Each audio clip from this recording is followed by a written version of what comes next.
அனைவருக்கும் மாலை வணக்கம். மத்தியானம் ஆரம்பிச்சது. சூப்பரான டைட்டில்.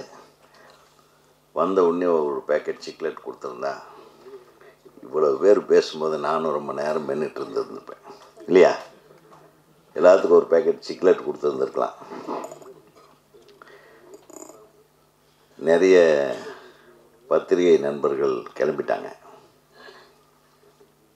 அவங்களுக்கு வேறு வேறு அப்பாயின்மெண்ட் இருக்குன்னு நினைக்கிறேன். இந்த திரைப்படத்தை பற்றி நான் பேசுகிறதுக்கு ஒன்றுமே இல்லை. இன்னும் எல்லாம் பேசிட்டாங்க. இயக்குனரில் ஆரம்பித்து தயாரிப்பாரில் ஆரம்பித்து நம்ம பேரரசு ஒரு அருமையான நிறைய நல்ல விஷயங்களை பேசினார். முத்தாய்ப்பா அண்ணனும் பேசிட்டார், ராஜ் அண்ணன். இனிமேல் திருப்பி நம்ம என்ன பேசுறதுக்கு என்ன இருக்குது? ஆனால் ஒரே ஒரு விஷயம்,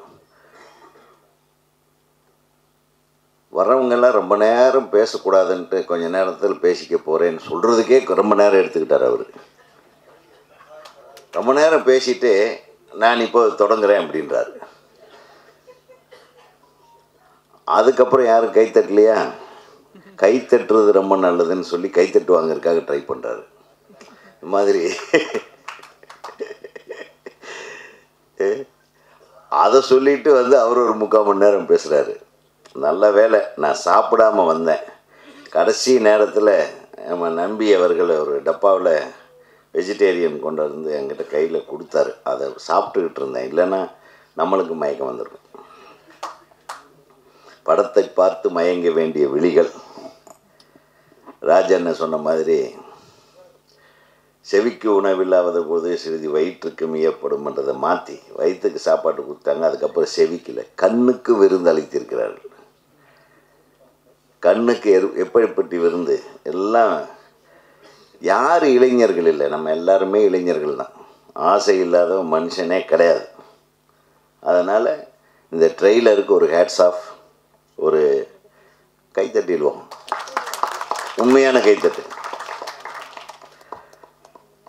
இந்த டைரக்டர் முத்து உண்மையிலுமே அதாவது ஒரு தயாரிப்பாளரே பாராட்டுற அளவுக்கு ஒரு டைரக்டர் இருக்கிறாருன்னா அந்த தயாரிப்பாளருக்கும் நன்றி, அந்த இயக்குனருக்கும் பாராட்டுகள். ஏன்னா தயாரிப்பாளர் வேற ஒரு படத்தை தூக்கி போட்டு இந்த கதையை கேட்டு, அதுவும் அவருடைய புதல்வி சொல்ல இந்த படம் எப்படியெல்லாம் சிரமப்பட்டு எடுத்தோம், என்ன மேட்ரு அப்படின்னு சொல்லி டைரக்டர் சொன்னார். இன்னைக்கு அது பெரிய விஷயம் இல்லை. இந்த 20 கிட்ஸு, 2K கிட்ஸு, 5K இதெல்லாம் ஒன்றும் கிடையாது. நம்ம வளர்க்குறோம், அவ்வளோதான். நம்ம அப்போ தெரியாமல் பண்ணதை இப்போ தெரிஞ்சு பண்ணுறாங்க, அவ்வளோதான். கரெக்ட் தானே? நம்ம என்ன லொல்லு பண்ணியிருப்போம். ராஜண்ணே நீங்கள்லாம் சும்மாவாக இருந்திருப்பீங்க. சும்மா இங்கே நம்மலாம் ரொம்ப நல்லவங்க, நம்மளாம் பேரண்ட்ஸ் எல்லாம், எல்லா பேரண்ட்ஸுங்களும் அப்படித்தாங்க.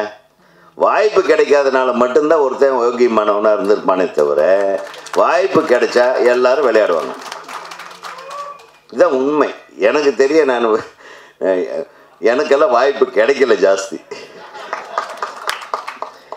அதனால் இதை நான் ரொம்ப ரசிக்கிறேன்.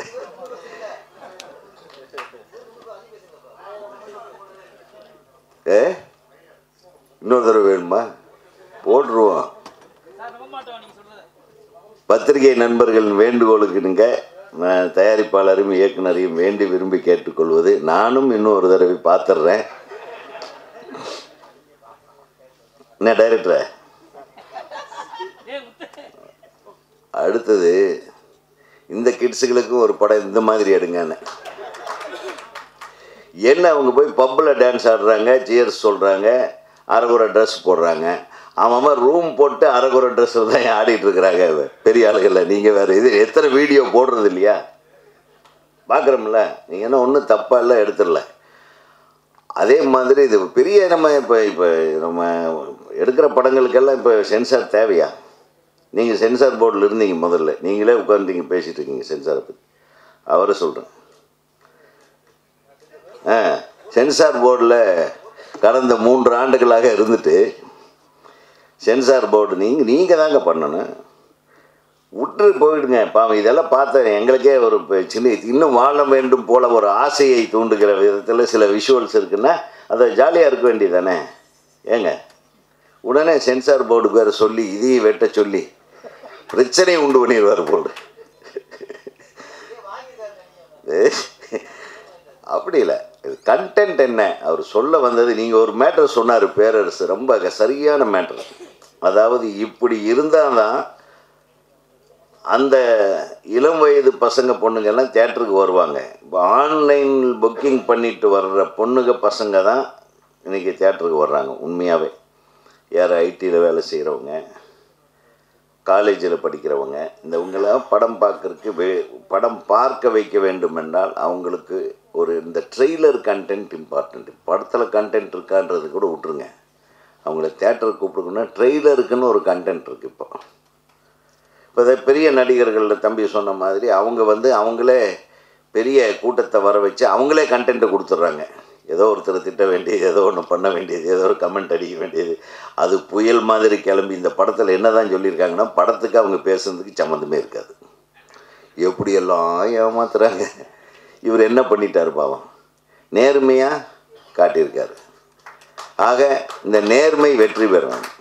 கரெக்ட் தானே? நம்ம போய் சொல்லி இன்றைக்கி குழந்தைங்க அப்படித்தான் இருப்பாங்க. நீங்கள் இப்போ பேரண்ட்ஸ் என்ன பண்ணாங்க, அண்ணன் அழகாக சொன்னாங்க. பேரண்ட்ஸ் என்ன பண்ணுறாங்க, குழந்தைங்கள கொண்டு போய் ஸ்கூலில் விட்டுட்டு வந்துட்டு அப்புறம் எஸ்கேப் ஆகிடுவாங்க. அதாவது குழந்தைங்கள பள்ளிக்கூடத்தில் கொண்டு போய் விட்டுட்டு வீட்டுக்கு வந்த உடனே ஒரு பெரிய நிம்மதி பெருமிச்சு விடுவாங்க. புரியுது உங்களுக்கு? அப்புறம் இவன் சுதந்திரமாக தெரியும், இவன் என்ன பண்ணுறான்னு சாயந்தரம் வரலும் தெரியாது. திருப்பி அந்த 3:30 மணிக்கு குழந்தைய பிக்கப் பண்ண போகும்போது வரையில் அப்போ ஒரு என்னால் வர முடியாது, நீ போயிடு. இது எத்தனை வீடுகளில் நடக்குது. அந்த குழந்தைங்களை நம்ம மட்டும் உள்ளுணர்வோட பாசத்தோடு நம்ம பராமரிக்கிறோமா? குழந்தைங்களையே குற்றம் சொல்லக்கூடாது. நீங்கள்லாம் கரெக்டா?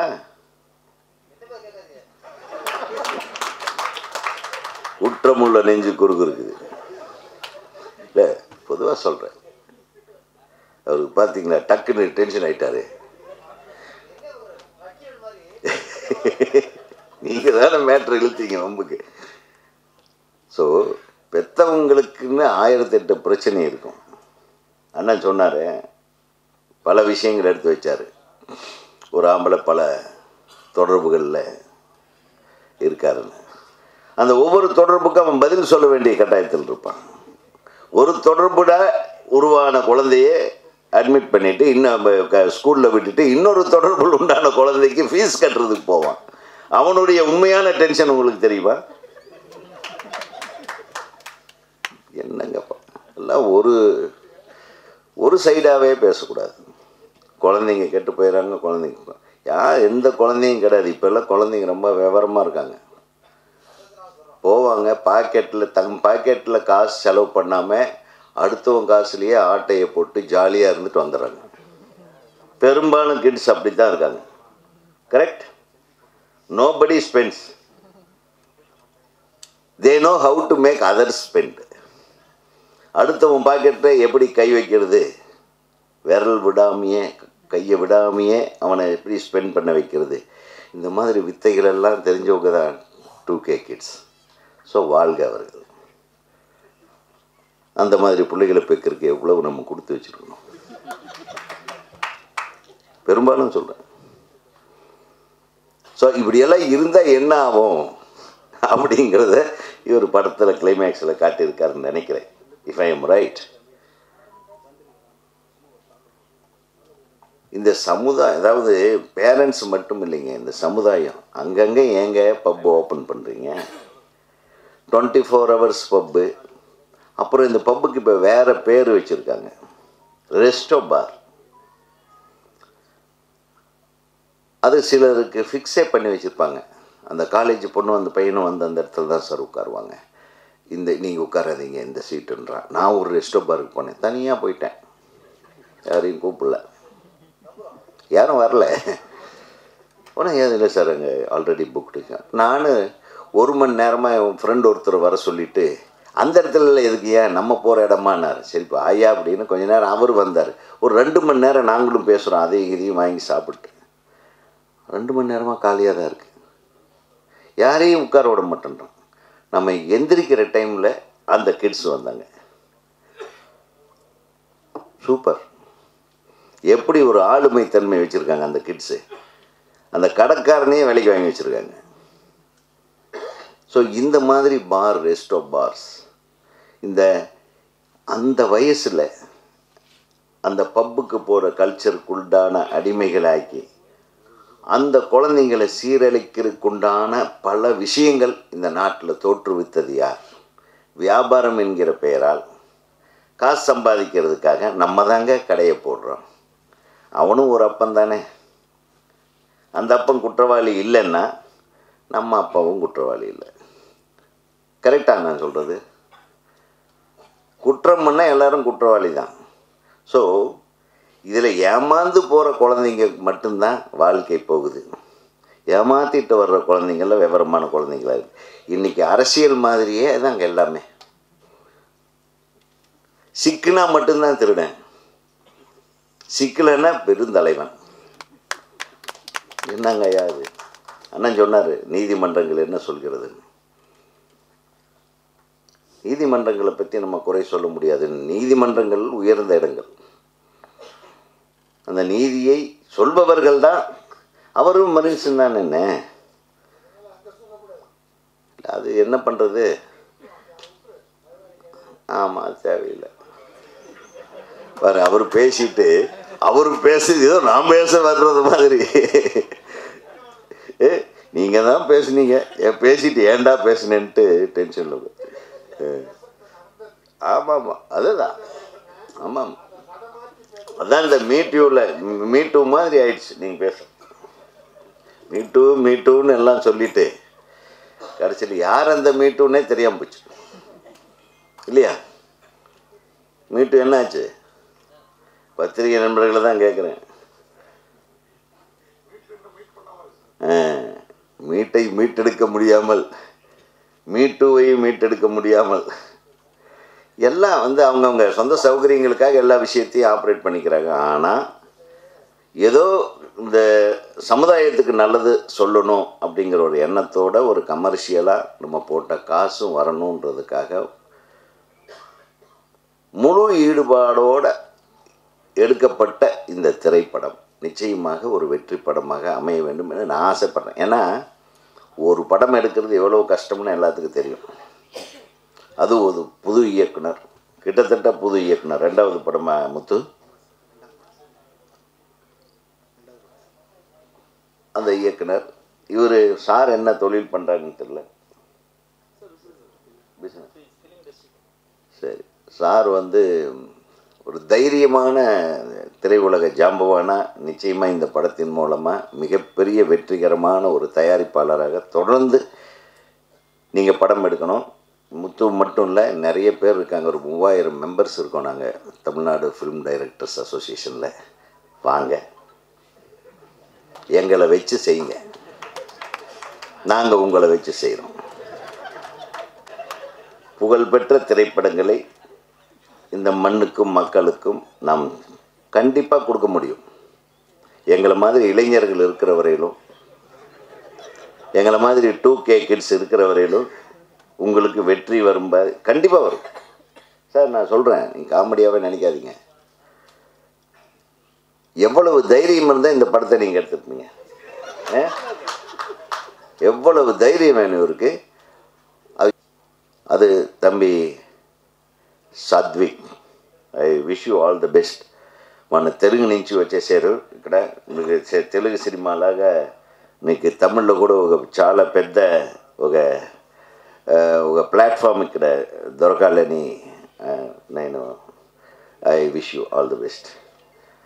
அதே மாதிரி ஜாக் டேனியலா, எங்களுக்கு தெரிஞ்சது ஜாக் டேனியல் தான்.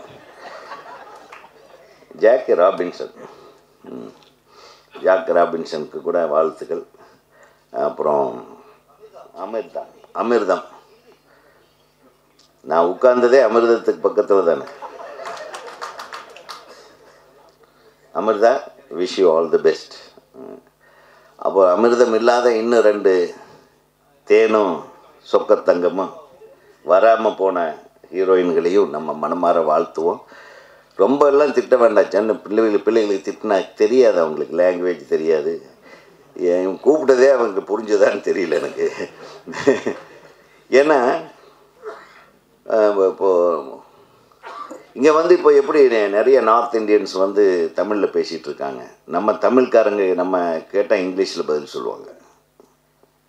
நம்ம வெஸ்ட் மாம்பலம் சைட்லலாம் போனீங்கன்னா இந்த கடையில் நிறைய தமிழ் ஆளுங்க தான் இருப்பாங்க. கேட்டால் இங்கிலீஷில் தான் பதில் சொல்லுவோம். நோ நோ நோ அப்படின்னு. அதே கடைக்குள்ளே புகுந்து இந்த காய்கறி எல்லாம் எடை போடுறப்போ பொண்ணும் பசங்கள்லாம் பார்த்திங்கன்னா நார்த் இந்தியன்ஸாக இருப்பான். நம்ம கியா கித்துனா அப்படின்னு நம்ம கேட்போம். வேறு வழி இல்லாமல் அவனுக்கு தெரியலையன்ட்டு அவன் சார் தமிழ்லேயே பேசுங்க சார்ன்றான். நாடு இப்படி போயிட்டுருக்குங்க. அடுத்த படம் இதை வச்சு நீ எடுக்கணே, இதே ஒரு வித்தியாசமான படமாக அமையும். எப்படி வந்து மொழி வந்து நம்மளை எல்லாம் வந்து வேறு மாதிரி நம்மளை திங்க் பண்ண வைக்கிது பார்த்தீங்களா? நான் சொல்கிறது புரியுதுன்னு நினைக்கிறேன். தமிழர்கள் ஆங்கிலத்தில் பேசுகிறார்கள். நம்ம வடக்கிந்தியாக்காரங்கிட்ட வந்து வேலை செய்கிற பசங்கன்னா நம்ம ஊர் தமிழன் வந்து காய்கறி கடையிலையோ மற்ற மளிகை கடையிலையோ வேலை செய்ய தயாராக இல்லை. கரெக்டாக நார்த் இந்தியாவிலேருந்து வந்துடுறாங்க. அவங்கக்கிட்ட நம்ம ஹிந்தியில் பேச ட்ரை பண்ணுறோம் பாருங்க. அவன் தமிழில் பேசுகிறான். எங்கே குழப்பம் நடக்குது பாருங்கள். இப்போ என்ன தேவை இந்த நாட்டுக்கு அப்படின்ற மாதிரி ஒரு ஆங்கிளில் இன்னொரு படம் முத்து. நீ பெரிய சர்டிஃபிகேட்டில் அந்த படத்தை எடுக்கலாம். என்ன உன்னுடைய இது சர்டிஃபிகேட் படமாக இருந்தாலும் இந்த படத்தை எடுத்த அப்படின்னு யாரும் கேட்கக்கூடாத அளவுக்கு எதற்காக இந்த படத்தை எடுத்தேன், எதற்காக இந்த படம் எடுக்கப்பட்டது என்பதை பெரிய அளவுக்கு இந்த மண்ணுக்கும் மக்களுக்கும் புரிய வைக்கும் படமாக இது அமைய வேண்டும். மாபெரும் வெற்றியை இந்த திரைப்படம் பெற வேண்டும். இந்த திரைப்படத்தில் பங்கேற்றிய ஒளிப்பதிவாளர், இசையமைப்பாளர் குறிப்பாக அவருக்கு என்னுடைய வாழ்த்துக்களை சொல்லுங்கள். அவர் பறந்துக்கிட்டே இருக்கட்டும். இருந்தாலும் இங்கேருந்து ஒரு மெசேஜ் அனுப்பிங்க, இறங்கணுன்னே இத்தனை பேர் உங்களை வாழ்த்துனாங்கன்னு சொல்லுங்கள் அந்த தம்பிக்கு. அது மட்டுமல்ல, தொழில்நுட்ப கலைஞர்கள் அனைவருக்கும், எடிட்டரில் நீங்கள் ரொம்ப உயர்வாக சொல்லிகிட்டு இருந்தீங்க, எடிட்டருக்கும் சரி, நம்ம கவிஞர்கள் தம்பி கார்த்திக்கும் வந்து இன்னொருத்தர் வந்திருக்கேன். அவர் இந்த படத்தின் துணை தயாரிப்பாளராக இணை தயாரிப்பாளர் அவங்களுக்கும், பாப்பா பேர் என்ன? சவர்ணாஸ்ரீ. ஓகே, நல்ல பேர். சவர்ணாஸ்ரீ அவர்களுக்கும் தொடர்ந்து இந்த மாதிரி நல்ல சப்ஜெக்ட் ஐடென்டிஃபை பண்ணி நீங்கள் வேணால் சொல்லுங்கள், உங்கள் மெயில் ஐடி கொடுங்க, நாங்கள் எங்கள் சங்கத்திலேருந்து கதையை அனுப்புகிறோம், நீ செலக்ட் பண்ண. இது நல்லா இருக்கே, கைத்தட்டலாம். இது நான் எப்போ இந்த டைரக்டர் அசோசியேஷனுக்கு செக்ரட்டரியாக வந்தேனோ அப்போ இருந்தால் எல்லாத்துக்கும் சான்ஸ் கேட்க ஆரம்பிச்சிட்டேன். நடுவில் நம்மளுக்கும் சேர்த்தான். நாங்கள்லாம் கதையை அனுப்புகிறோம். நீங்கள் சார் ப்ராமிஸ் முத்து நீ தான் சாட்சி. ஓகே, ஒரு 10 கதையை அனுப்புகிறோம். அதில் ஏதோ ஒன்று செலக்ட் பண்ணி உங்கள் நீங்கள் சங்கம் தானே, உங்கள் சங்க சகோதரர்களுக்கு வாய்ப்பு வாங்கி கொடு. உன்னுடைய திரைப்படம் மாபெரும் வெற்றி அடைய இசையமைப்பாளர்களிருந்து அனைவருக்கும் உன்னுடைய ஒரு விஷயத்தை நான் சொல்ல மறந்துட்டேன். தனக்கு உதவி செய்த அத்தனை பேரோட பெயர்களையும் குறிப்பிட்டான் பாருங்கள். அந்த நன்றி மனப்பான்மை உன்னை நிச்சயமாக வெல்ல வைக்கும். அனைத்து தொழில்நுட்ப கலைஞர்கள் மட்டும் இல்லாமல் டிஸ்கஷனில் இருந்தவங்க, நான் கஷ்டப்படும் போது கூட இருந்தவங்க, உன்னுடைய துணை இயக்குநர்கள் ஒவ்வொருத்தர் பேராக சொல்லிவிட்டு அவங்கெல்லாம் தான் டைலாக்கு கான்ட்ரிபியூட் பண்ணாங்க. இப்படியெல்லாம் ஓப்பனாக பேசுகிற நீ கடைசி வரலும் இப்படியே பேசுகிற அளவுக்கு பெரிய படங்களை பண்ணு.